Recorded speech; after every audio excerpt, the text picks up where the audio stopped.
Hey, hello guys, welcome to the channel, welcome to a new video and a bit of a different video for you guys. This is going to be a reading, tarot reading, and we're going to be reading on Freddie Mercury. Why, you ask? Why? Well, the reason being is when I was younger, so much younger than today, I used to love Queen. I used to love the band. I still do love the band Queen, and I used to have all the T-shirts and used to love singing the songs and what have you. And kind of like went off them for a while I was going through like listening to a lot more sort of like roots, Americana, blues kind of stuff. And just recently I've started listening to them again on Spotify. So when I'm doing things around the house and tidying up and what have you. And I'm finding such depth and new meaning in the lyrics from obviously from when I listened to them when I was a kid to when I'm listening to them now. I was like, wow, he was switched on. He was so switched on with the lyrics that he was writing. Show must go on, innuendo, stuff like that. If you've never listened to the music before, go and listen to it. Just put it on Spotify, buy a CD, whatever you want to do. Listen to the music, and if you're kind of tuned in, you'll be able to hear a lot of the messages within the music, and he knew what was kind of going on. And I did probably about a month or two ago, I did a bit of a channeling connection message on here with John Lennon. And not so long ago I saw a video on Facebook, and it was Freddie Mercury being interviewed, and he'd said one of the people that he would have loved to have met was John Lennon. And I was like, bingo, right, that is the cue for me. So I thought, right, let's just go with this and see what comes up, see what I feel. And I've been hearing like sort of the music and the songs in my head. I mean, analysing the words and the meanings and just thinking about all the different, what that life must have been like for him as well, with the music and the fame and the fortune and the status and just wow, they were on a pedestal. They were something else. They were really something else, and they crossed a lot of barriers and kind of like didn't take a lot of the shit from record producers. They just kind of like did what they wanted to do, what they felt was right. Because I know when they came to put out, this is something I watched on TV not so long ago, but when they came to put out Bohemian Rhapsody, the record producer said, no, it's suicide, don't do it, it'll never sell. And it was the biggest selling hit for such a long time for them. I don't know how long it was in the charts for, but it was in there for a long time. So I've been meaning to do this for a while, and I've been putting it off just in case like I could feel anything else. But I think I've had about it really, and the same happened with Freddie as what I did with John Lennon. I started seeing a lot of stuff on YouTube, on the shorts feed, so all this stuff was coming in. I was just like trying to tune into him a little bit. So I've written a little bit of information down about him. I've just done a tiny bit of research. I don't know a lot about his life other than obviously his musical career and obviously his death, which was in 1991, which is extremely sad. But he was born in 1946, so it was the 5th of September 1946, and he passed away on the 24th of November 1991. Obviously he was with the band Queen, and his life path number was 7. Life path number 7 is about introspection, self-awareness and improvement and self-improvement.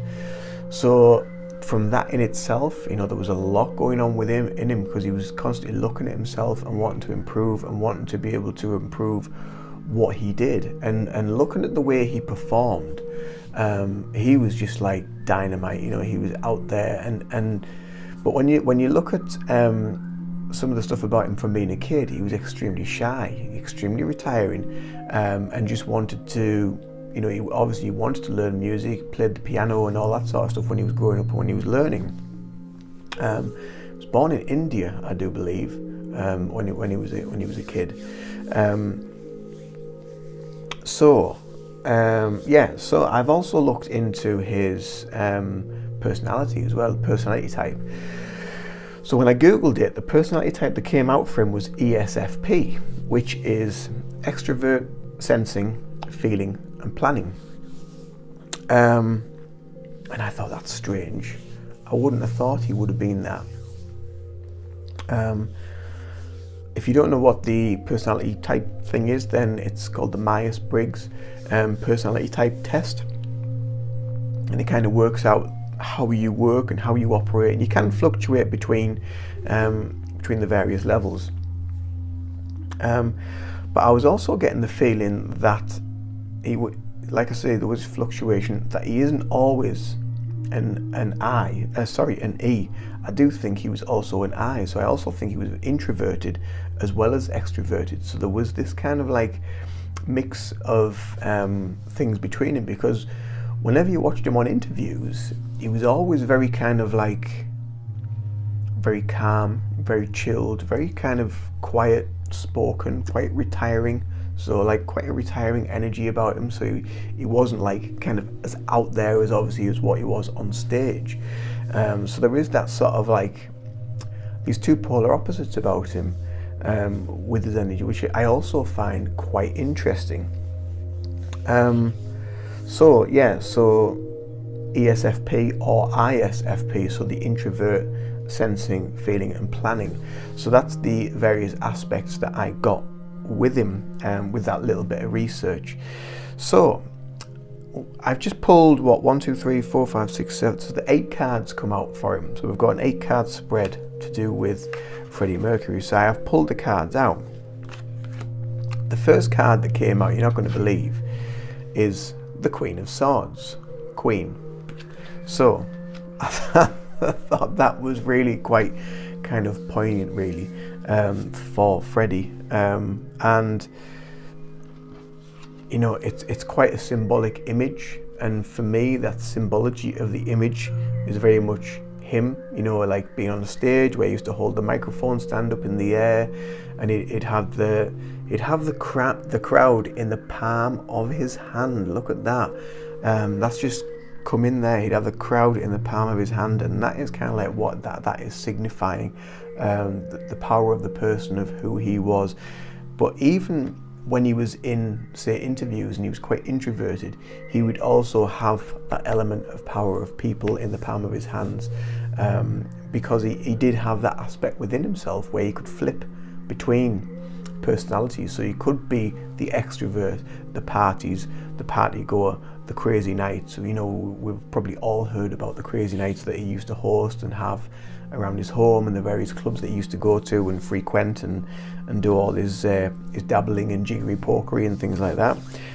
But I just find that card, when that first came out, wow, powerful, Queen. The next card we had was the Death card, which again, for a lot of people, that kind of like can scare people quite a bit. But his life was ever changing. So there was so much that in his life that he had to kind of always be, he seemed to always have to navigate around it. So things kind of like died off, and then he had to move to new situations. So that was more to do with the music and the musical career. So they were always on this sort of changing path, and the music was always changing. There was always a new sound coming from this. So they were letting go of a lot of old stuff and bringing up new ideas, new arrangements, because obviously with music you can't just keep playing the same thing over and over again, because you won't keep your audience. You need to be on top of your game all the time, and that's kind of what he was. And so a lot of that stuff he had to just kind of like let go, get rid of the dead wood, and bring new ideas forward. The next card that came out for him was the Page of Cups, you know, and he did have this kind of like que sera, sera, whatever will be kind of energy about him. And I think that's the other thing that attracted a lot of people to him and to who he was and to his energy, because of this kind of like blasé, you know, I really don't give a shit, don't give a monkeys, I'm gonna do what I want, and people loved him for that, absolutely loved him for that. And it was exactly the same on stage. You know, he just went out there. He, like I said before, he was dynamite. He did what he wanted to do, and he had this, I think this blasé, que sera, sera, whatever will be attitude. When he brought that on stage with him as well, I think it almost ignited his performance and made him feel more powerful, made him feel more able to perform, because there's no pressure, there's no kind of, it's just like, well, whatever will be, it'll happen, you know, whatever will happen. And it's just kind of just going with the flow and just making the most of those opportunities. So really interesting card so far. The next card I also got was the moon card, which I thought was quite interesting. But you know, I was looking at that and I was thinking, well, why the moon? Why the moon card? And then, like, I was starting to see some of his songs, and some of his songs actually had the symbology of the moon in the songs. And there's one of the songs that they did, I can't remember if it was like a Christmas song, but it had the man in the moon in the music video. But there's other songs in there as well. But there was also a lot of videos where he wore this kind of like white costume, or it was like a black and white costume. I think I'm being shown like it was like a black and white costume, and very kind of I suppose like a symbolic era for him. But that black and white thing seemed to put memories of, well, when I was putting the memories into my mind, that made me think of the moon again, because of the, you know, new moon, full moon. So that there was something to do with the moon that he was interested in. There may have been an element of, you know, kind of like, I suppose, moon worship. You know, he may have been into. I do actually think that he was extremely spiritual as a person, because of the lyrics and the type of words, and when you're tuning into the words and the words that were coming out with such passion and such fire and such meaning within the songs, there was a very deep spiritual connection within him, and maybe that's why he wanted to try and connect to John Lennon at some point, but he never got to. So maybe that's why that moon card's come out.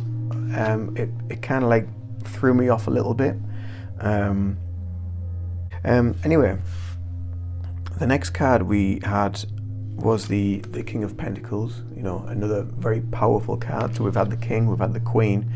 You know, very powerful within who he was as a person, especially in his latter parts of his life.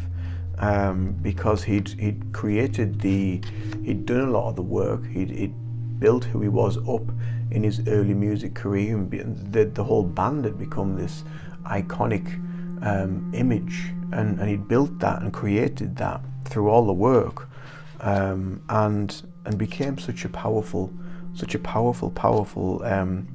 face and person within the music industry.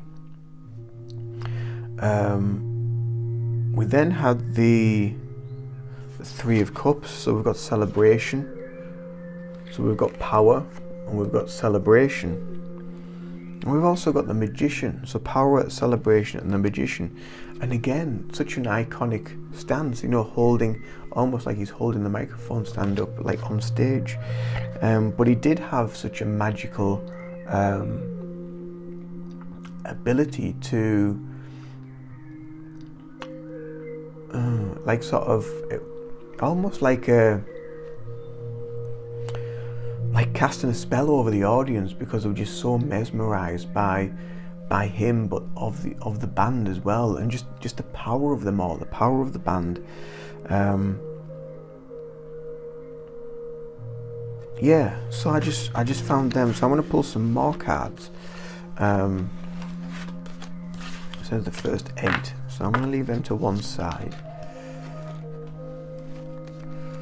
So is there any messages from Freddie. Do we need, oh, hang on a minute. What's that? What's happened there?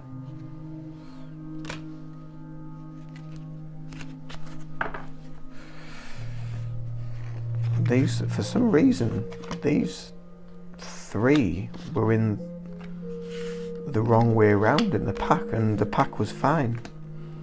Because I just shuffled it all before, so I don't know why those three were.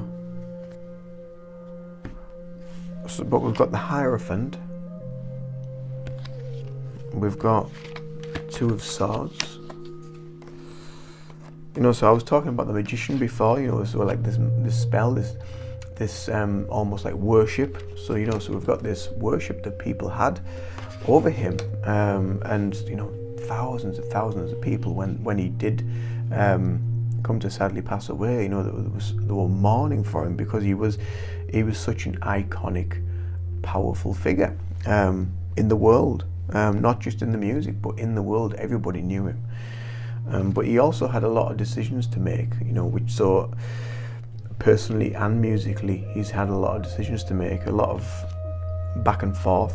He did feel, I know, like some of his interviews that I've watched, there was almost like an anxious energy about him. It was always like a little bit, like I said, like that introverted energy. He was a little bit quite uncomfortable at certain points in some interviews. Whereas other interviews, he seemed to be like different. There was like a different energy with him. So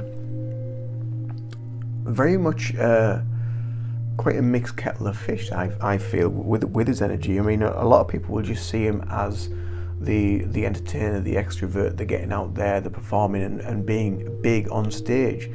But when you start to look at how he was in interviews and looking at how he was in life, there was a lot of different ways that he was being. We've got the sun, so we've got youth, we've got rebirth, we've got light, you know, and he was like a beacon to a lot of people. He was a light to a lot of people. We've also got the Ten of Swords, so I wonder if someone's kind of stabbed him in the back a few times.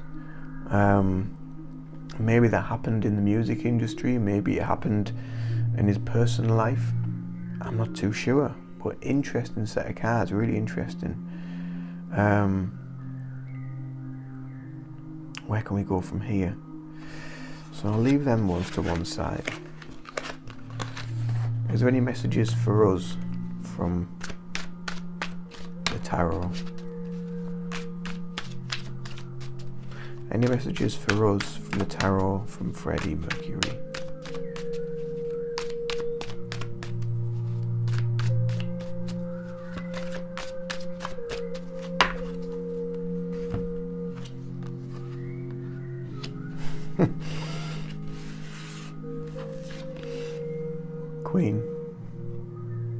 Queen of Wands.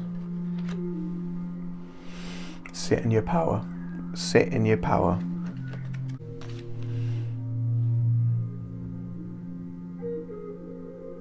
That's kind of like just amazed me that when that came out. Sit in your power. Yeah. There we go. I just thought I'd do something for a bit of fun, really. So I hope you enjoyed. You know, give me a thumbs up if you did enjoy. Don't forget to subscribe to the channel, and I'll see you in the next video. Bye for now.